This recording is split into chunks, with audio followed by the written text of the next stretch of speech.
தாகோன் என்கிற இந்த பிசாசு, இந்த ஆவி தான் எல்லா தேவர்களுக்கும் அவங்களுடைய பலஸ்தீனருடைய எல்லா பாகால் தேவனுடையும் தலைவனுவேன். இப்ப யார புகழ்த்துறான்?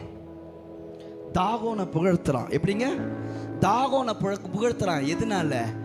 அபிஷேகம் இருக்கிற ஒருவன் தன் அபிஷேகத்தை இழந்தனால தாகோன் மகிமை அடைகிறான்.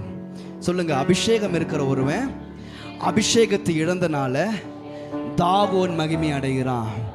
நீ இன்னைக்கு சொல்லு, எனக்குள்ள இருக்கிற அபிஷேகம் இழந்து போனா பிசாசு மகிமை அடைவான்.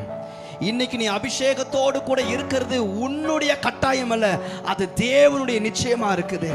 தேவன் எதுக்கு உனக்கு அபிஷேகம் கொடுத்தாது? அவன் மகிமை அடையக்கூடாது, அவன் ஓங்கிடக்கூடாது. எந்த ஜனங்களும் ஓ இவனை எனக்கு கொடுத்தாரேன்னு சொல்லி சந்தோஷம் அடையும்படிக்காக அவனை விடாமல் இருக்கிறதுக்கு தான் அவனுக்கு அபிஷேகம் கொடுத்திருக்கிறாரு. ஹல்லேலூயா. எப்பண்டா பைபிள் எடுத்தவன் சரிக்கு விழுவான், எப்பண்டா அபிஷேகம் இருக்கிறவன் பாவம் செய்வான்னு கண்களை எண்ணெயை ஊற்றி காத்துக்கிட்டு சொல்லுங்க, இன்னைக்கு அவங்களுக்கெல்லாம் நான் ஏமாற்றமாக மாற போகிறேன். ஹல்லேலூயா.